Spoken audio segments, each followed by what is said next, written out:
Chapter 10. Descendants of Noah. Now these are the records of the generations of Shem, Ham, and Japheth, the sons of Noah, and sons who were born to them after the flood. The sons of Japheth were Gomer and Magog, and Madai and Javan, and Tubal and Meshech and Tiras. The sons of Gomer were Ashkenaz and Riphtah, and Togarmah. The sons of Javan were Elisha and Tarshish, Kittim and Dodanim. From these the coastlands of the nations were separated into their lands, every one according to his language, according to their families, into their nations. The sons of Ham were Cush and Mizraim, and Put and Canaan. The sons of Cush were Seba and Havilah, and Sabta and Ramah, and Sabteka. And the sons of Ramah were Sheba and Dedan. Now Cush became the father of Nimrod. He became a mighty one on the earth. He was a mighty hunter before the Lord. Therefore it is said, like Nimrod, a mighty hunter before the Lord. The beginning of his kingdom was Babel, and Erech and Akkad and Calneh in the land of Shinar.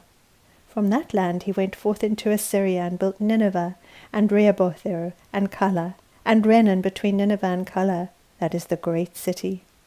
Mizraim became the father of Ludim, and Anamim, and Lehabim, and Naphtuhim, and Pathruhim, and Casluhim, from which came the Philistines, and Caphtorim.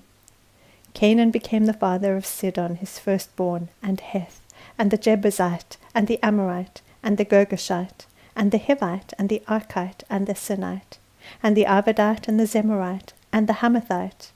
And afterward the families of the Canaanite were spread abroad. The territory of the Canaanite extended from Sidon as you go toward Gerar, as far as Gaza, as you go toward Sodom and Gomorrah, and Admah and Zeboim, as far as Lasha. These are the sons of Ham, according to their families, according to their languages, by their lands, by their nations. Also to Shem, the father of all the children of Eber, and the older brother of Japheth, children were born. The sons of Shem were Elam and Asher, and Arpachshad, and Lud and Aram. The sons of Aram were Uz and Hul, and Gether and Mash. Arpachshad became the father of Shelah, and Shelah became the father of Eber. 2 sons were born to Eber. The name of the one was Peleg, for in his days the earth was divided. And his brother's name was Joktan. Joktan became the father of Almodad, and Sheleth, and Hazarmaveth, and Jerah, and Hadaram, and Uzal, and Diklah, and Obal, and Abimael, and Sheba, and Ophir, and Havilah, and Jobab. All these were the sons of Joktan. Now their settlement extended from Misha as you go toward Sephar, the hill country of the east. These are the sons of Shem, according to their families, according to their languages, by their lands, according to their nations. These are the families of the sons of Noah, according to their genealogies, by their nations, and out of these nations were separated on the earth after the flood. Chapter 11. Universal language, Babel, confusion. Now the whole earth used the same language and the same words. It came about as they journeyed east that they found a plain in the land of Shinar and settled there. They said to one another, "Come, let us make bricks and burn them thoroughly." And they used brick for stone, and they used tar for mortar. They said, "Come, let us build for ourselves a city, and a tower whose top will reach into heaven. And let us make for ourselves a name, otherwise we will be scattered abroad over the face of the whole earth." The Lord came down to see the city and the tower which the sons of men had built. The Lord said, "Behold, they are one people, and they all have the same language. And this is what they began to do. And now nothing which they purposed to do will be impossible for them. Come, let us go down and there confuse their language, so that they will not understand one another's speech." So the Lord scattered them abroad from there over the face of the whole earth, and they stopped building the city. Therefore its name was called Babel, because there the Lord confused the language of the whole earth.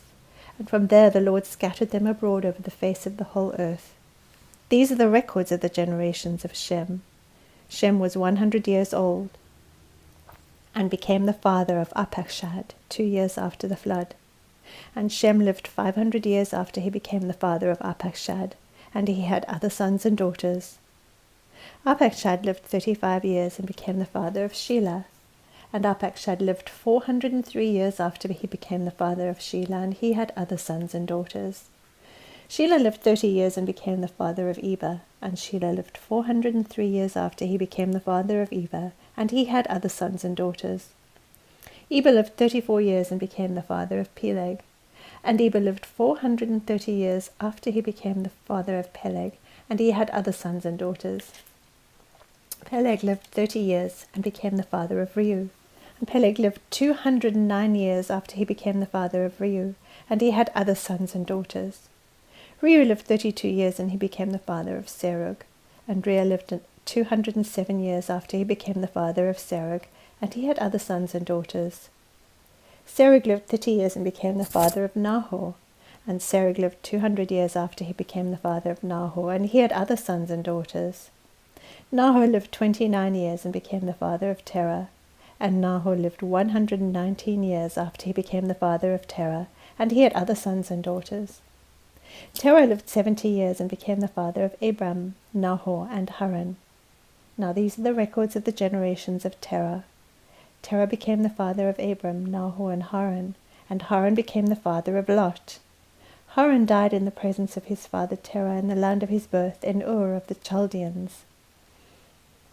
Abram and Nahor took wives for themselves. The name of Abram's wife was Sarai, and the name of Nahor's wife was Milcah, the daughter of Haran, the father of Milcah and Iscah. Sarai was barren. She had no child.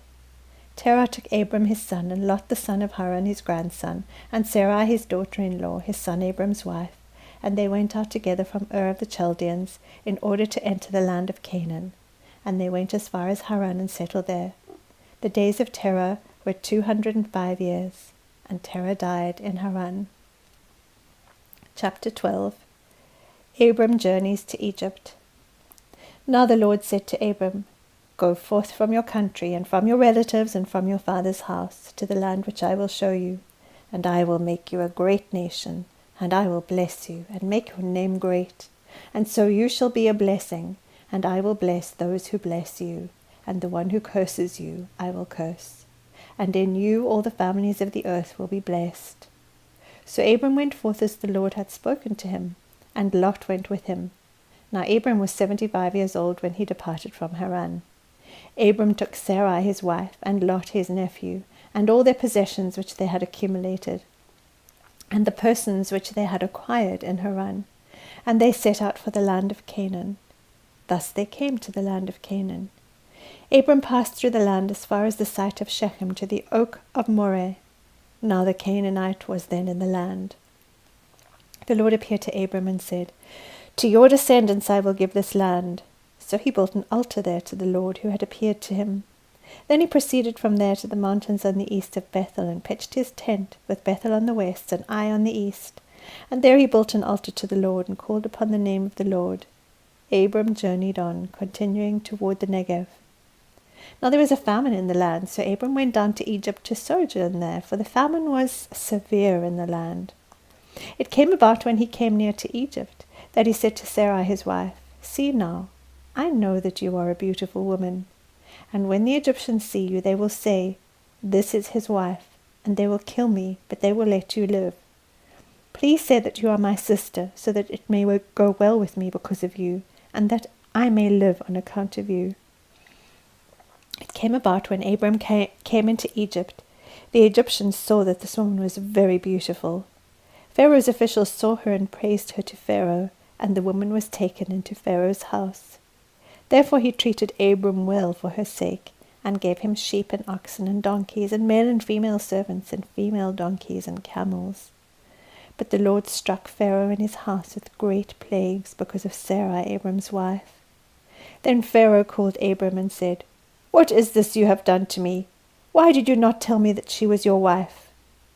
Why did you say, She is my sister, so that I took her for my wife? Now then, here is your wife, take her and go.